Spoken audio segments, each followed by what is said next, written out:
Welcome to this deep dive. We have got a massive, honestly, incredibly relevant topic to get into today. We really do. Yeah, so if you've been looking around at the state of the world recently and just wondering why everything feels so, I don't know, incredibly fragile, Right. why politics feels angrier, and why the foundations of global democracies seem to be actually shaking, well, you are not alone. Not at all.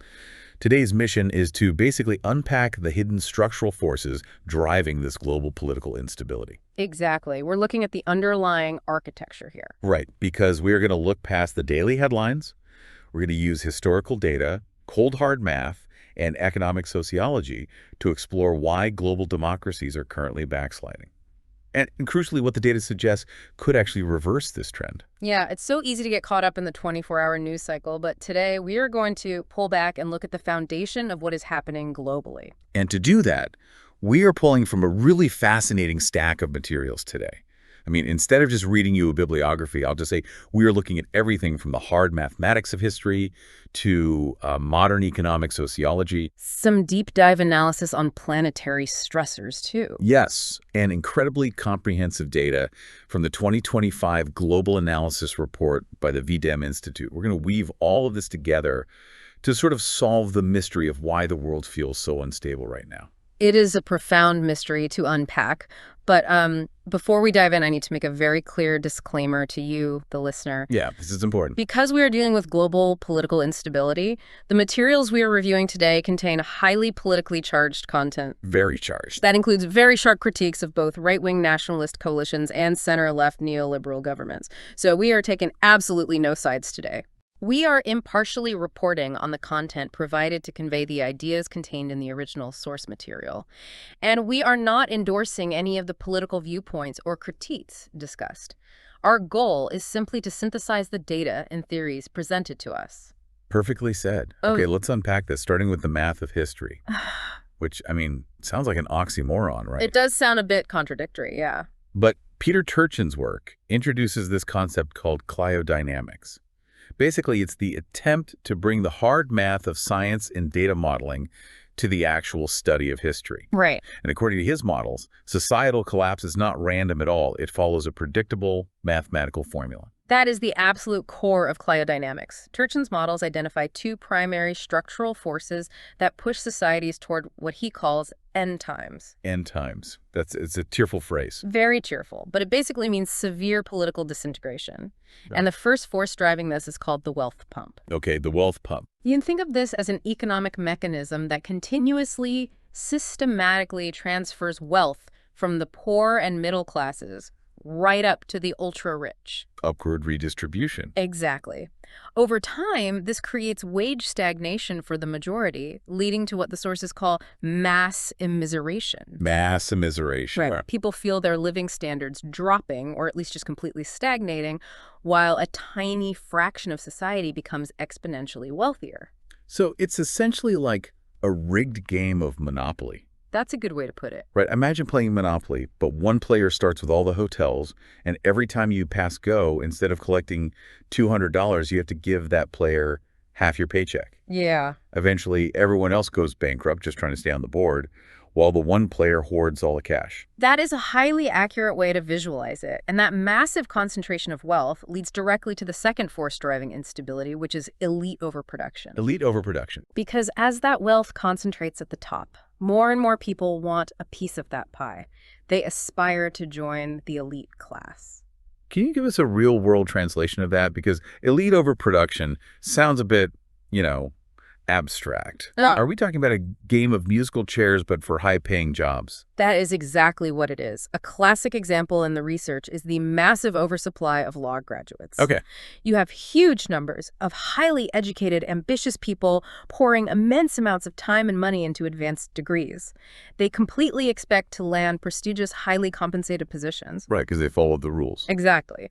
But the actual number of those elite chairs, whether we're talking about top law firms, political offices, or corporate boards, that number remains relatively fixed. Oh, wow. So the music stops, and you end up with a huge surplus of frustrated individuals who did everything society told them was quote-unquote right, but they find themselves locked out of the elite class. Wait, so you're saying doing everything right, Getting an advanced degree, working incredibly hard, following the rules, is actually creating a surplus of angry elites that destabilizes society. That feels entirely counterintuitive. It does feel counterintuitive, Right. but what's fascinating here is that these individuals do not just fade away into the background. We don't just give up. No, these frustrated elite aspirants eventually become counter-elites. Central need. They have the education, they have the financial resources and the organizational skills, but they are locked out of power.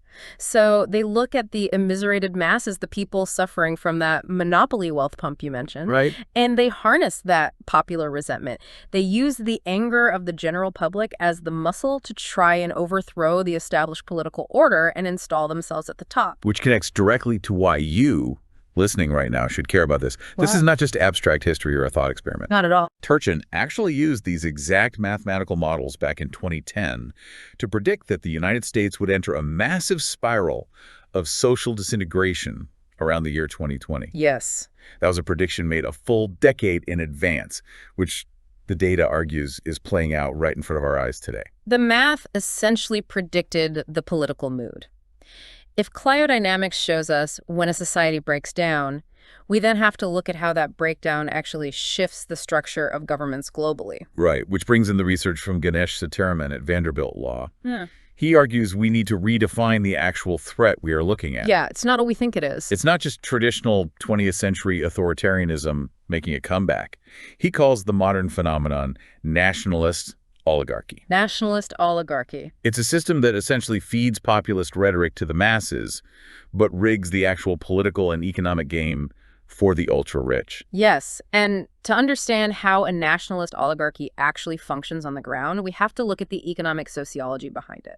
Theo Bourgeron at the Transnational Institute breaks down the modern far-right power bloc into 3 distinct layers.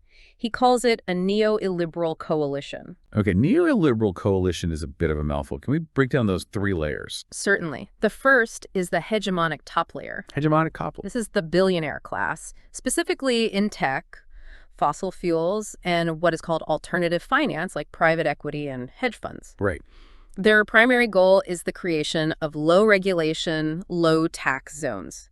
They basically want the state to step completely out of the way of their capital accumulation. Makes sense for them. A very telling example of this from the sources is the report of hedge fund bosses drinking champagne with Liz Truss's chancellor in the UK right after a deregulatory mini-budget was announced. I mean, you literally cannot write better satire than hedge fund managers popping champagne over a mini-budget that ultimately crashed the British pound. It is incredibly on the nose. It's almost too on the nose. But billionaires alone cannot win elections. There just are not enough of them to win a popular vote. Exactly, which is why they desperately need the second layer, which is the intermediary layer. Okay, who is that? These are small business owners and farmers. And this is where the contradictions in this coalition really start to show. How so? Well, for instance, you have French farmers aggressively protesting the financialization of agriculture. Meaning what? Meaning big corporate money buying up farmland and squeezing the independent farmers out. Okay. Yet, simultaneously, those same farmers are voting in large numbers for a far-right party that is heavily funded by those exact same financial investors. Wow.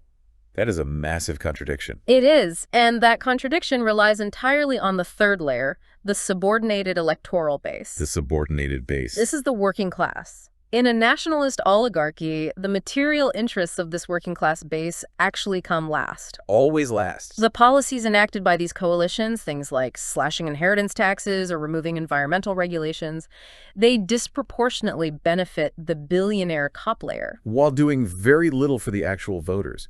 doing very little, if anything, for the working class voters who actually put them in power. So how on earth does the top layer keep this coalition together? I mean, if the policies do not actually help the working class voters, why do they keep voting for them? That is where the tactics of control come in.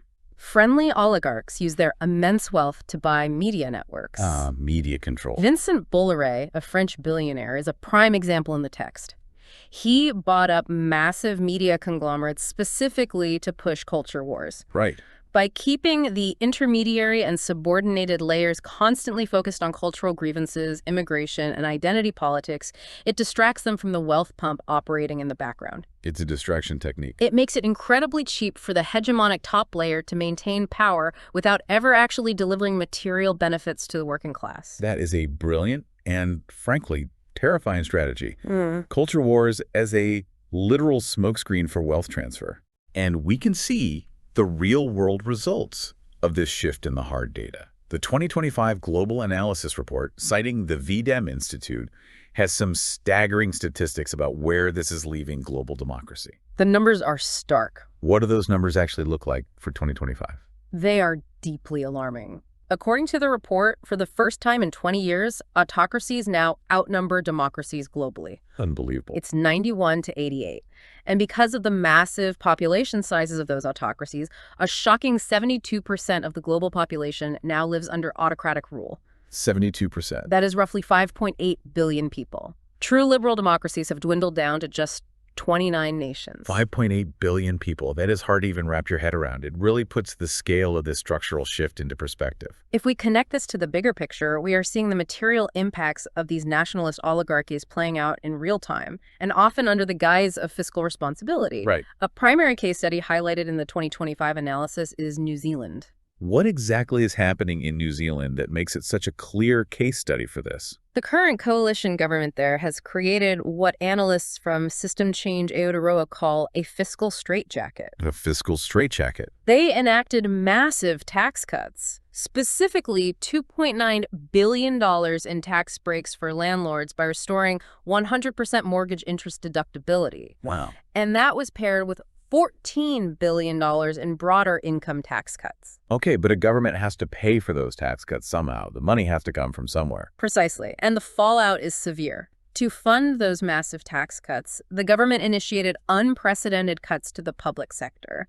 By June 2025, 10,000 public sector jobs were cut. 10,000 jobs. Heavily impacting vital services like health and education. The analysis argues this creates a devastating feedback loop. Because the people who need those services are left stranded. Exactly. Marginalized communities who most need state support during an economic downturn find the state's capacity systematically withdrawn, specifically to fund tax breaks for property owners. It's the wealth pump operating in broad daylight. It absolutely is. And just to jump in here, reminding you, our listener, of our strict impartiality disclaimer earlier.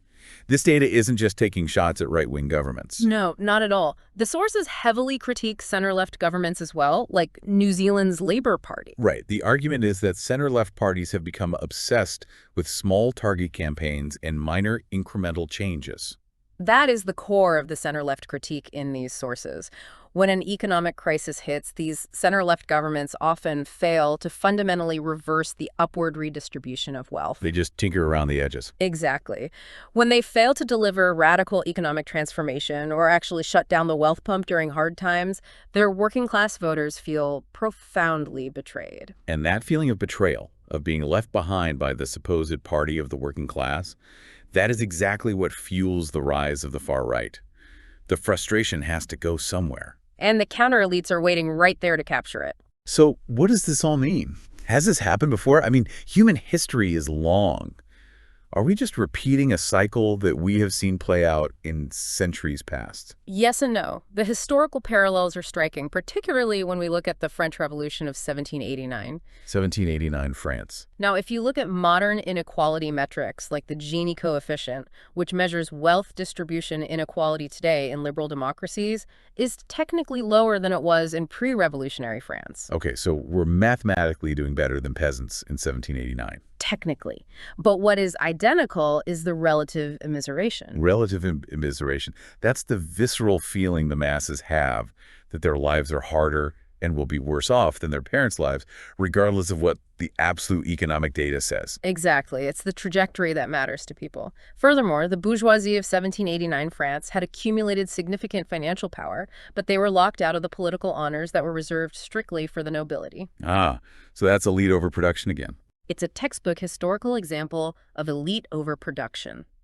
They became the counter-elites who harnessed the anger of the peasants and sparked the revolution. And if we look a bit closer to our own time, there's a sharp contrast drawn in the sources between the 1930s and today. Yes, very sharp. In the 1930s, the U.S. was facing a massive crisis, arguably on the brink of its own collapse. But FDR essentially saved the country by heavily taxing the ultra-rich and using that money to build tangible public assets. Dams, roads, infrastructure. Exactly. He forcibly slowed the wealth pump. But compare that to post-2008 policies. Instead of taxing the rich to build assets, governments simply reinflated asset prices, like the stock market and real estate, using borrowed money. Which just made the wealth pump spin even faster? Exactly. That policy choice severely weakened the foundation. And here's where the historical parallels to 1789 or the 1930s break down entirely. Why is that? Because we were facing external pressures our ancestors never had to deal with. A blog review of structural stressors, we looked at lists 10 planetary boundaries that are acting as severe threat multipliers today. What kind of boundaries? We are talking about ocean acidification, rapid climate change, the collapse of biosphere integrity, global freshwater shortages. Huge planetary issues. These physical planetary stressors are hitting our political cycles all at once, making the potential for total societal collapse far more likely than it was in previous centuries. Which leads to some pretty dark scenarios for the near future. I mean, the projections for 2030 and the sources are not exactly uplifting. No, they paint a grim picture if trends continue. One scenario is called genie out of the bottle, where unchecked wealth inequality triggers frequent, violent civil unrest across the globe. And the other is the non-state world. Which just sounds like a sci-fi dystopia. It really does. It's where the wealth pump reaches its logical conclusion. Tech billionaires and transnational corporations become so powerful, they essentially replace state governance entirely. You don't have citizens anymore, you just have users and consumers. It is a sobering set of data, but, and this is important, the cryodynamic models and the global analysis also show that collapse is a choice. It's not a predetermined destiny. Exactly. Here's where it gets really interesting. Autocratisation is not inevitable. The data actually highlights several major success stories from 2024 and 2025 where democracies fought back and won. There are bright spots. Let's look at South Korea. In December 2024, the president attempted a sudden unconstitutional declaration of martial law. But it failed spectacularly. And why did it fail? Because of rapid, cross-partisan civilian and legislative mobilization. Civil society and the legislature moved instantly to defeat it. We also see incredible resilience in Poland. Look at Poland. After years of democratic backsliding and a highly politicized, packed judiciary, Donald Tusk's government implemented a careful legal action plan. They didn't just break the system to fix it. No, they managed to slowly depoliticize the courts and restore the rule of law without breaking the system further. And in Taiwan, they're actively building whole-of-society defense resilience. Which is crucial for them. They're firmly curbing corporate black gold, which the sources define as the influence of organized crime and corporate money in politics, all to withstand hybrid warfare and maintain their democracy. So if we synthesize all of this, Turchin's math, the economic sociology, the historical precedents, and these modern success stories, what is the actual solution? How do we step off the path of political disintegration? Across all the analysis, a unified theme emerges. The goal is not necessarily absolute equality, but fairness. Fairness. The only historical way to stop the death spiral is to shut down the wealth pump. And that requires returning bargaining power to the working class and firmly linking wages back to actual productivity. Make the system fair again. If the working class feels the system is fair and their labor is rewarded, the counter-elites lose their muscle and the nationalist oligarchies lose their foundation entirely. Okay, let's do a quick recap.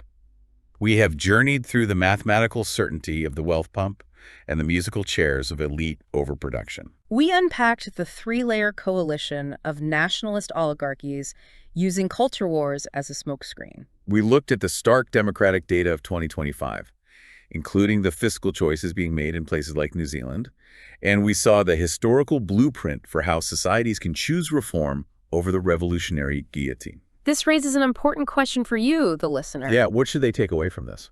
The next time you were watching the news or scrolling through your feed, try to look past the loud, sensational culture wars.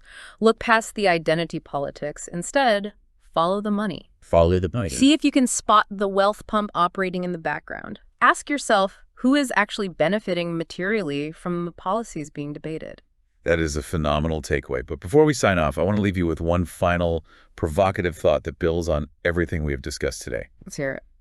The analysis today focuses heavily on elite overproduction and the wealth pump acting within traditional human systems, right? Yeah. Tax codes, labor laws, real estate. But what happens when artificial intelligence fully enters the chat? Oh, wow. Think about it. If AI accelerates the wealth pump by entirely replacing the cognitive labor of the middle class, while simultaneously concentrating unprecedented amounts of capital, data, and physical infrastructure into the hands of just a few tech oligarchs. That's a massive concentration of power. Could AI be the ultimate accelerant for political disintegration?